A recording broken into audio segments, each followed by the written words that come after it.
Le drame survenu à Dassazoumé le 29 janvier continue de susciter des remous dans le rang de la population béninoise. Le souhait de tous est que de tels événements ne surviennent plus jamais. Selon les dignitaires des cultes endogènes rapprochés, pour voir ce vœu se concrétiser, ils urgent de procéder à 2 sacrifices.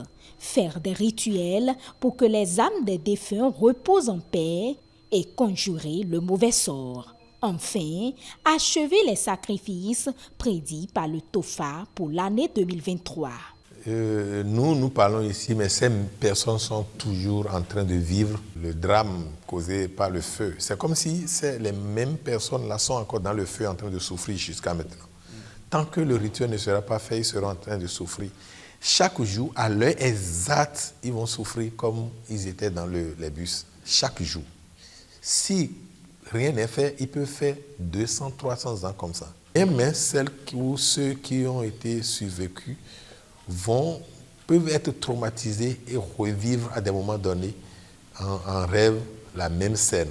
S'il pleut ou neige, on va faire ça là où le drame s'est passé pour encore sauver la vie des passagers. Parce qu'on passe par là chaque jour que Dieu fait. Si on ne le fait pas là, ce milieu-là, ça va encore entraîner beaucoup de choses. Les sacrifices qui s'imposent nécessitent l'intervention des adeptes des divinités Kou et Rebioso. Un rite comme ça doit faire appel au Rebioso. Non, c'est important. On ne peut ne pas appeler ceux-là. C'est ceux-là qui ont l'habileté à le faire. Après, il faut faire appel au Goussi. Ce n'est pas un accident. C'est plusieurs accidents à la fois. C'est un accident du feu, mais ce n'est pas fini. C'est causé par un accident de route. Or quoi? Ce qu'on appelle le feu est en même temps céleste et terrestre. Ces personnes ont été prises en tenaille au niveau de ces 2 feux. Donc nous avons besoin. Le feu d'en bas, c'est ça qui est géré par Vodou Gou. Et le feu d'en haut est géré par Vodou Rebiso. On a besoin de ces 2-là. Et même au-delà de ces 2, on a encore besoin des Bokono. Parce que les Bokono sont appelés à soigner les parents qui ne sont plus. Les parents qui ne sont plus là. On a besoin des Dongans, ceux qui inhument. Les parents des victimes sont vivement invités à tenir compte des rituels propres à chaque famille pour soulager les peines de ces âmes innocentes. Imaginez ça où il y avait un choc entre 2 véhicules en ville et que 2 personnes étaient mortes.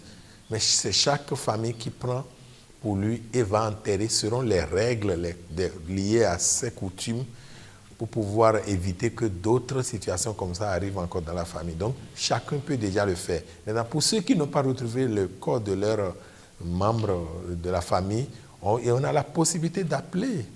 On a la possibilité d'appeler parce que nos parents ont prévu tout cela. Ça, c'est comme une fonction. En ce qui concerne les rituels à effectuer sur les lieux du drame pour conjurer la malédiction, le sociologue, consultant spirituel, Maître Bobos, recommande aux devanciers de tenir compte d'un certain nombre de paramètres.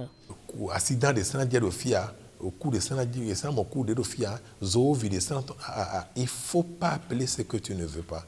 Ça, c'est la loi même. Dans Jean, au commencement, c'était la parole était avec Dieu, la parole s'est fait chez la parole est devenue Dieu. Et je fais la translation directe ou le parler direct avec Proverbe 18-19 qui dit la vie et la mort sont au pouvoir du verbe. Si au commencement, c'était la parole, et la vie et la mort sont au pouvoir encore du verbe, alors nous n'allons-ils pas faire attention avec ce qui sort de notre bouche? Alors dites ce que vous voulez. À partir de maintenant, les habitants d'ici vivront la paix totale. Les allées et le retour seront parfumés de bonheur, de gloire, de gaieté, d'honneur. Pourquoi ne pas dire ça? Occasion une fois encore de présenter les condoléances aux familles éplorées et inviter les Béninois à plus de vigilance sur les routes et à ne point banaliser leur culture.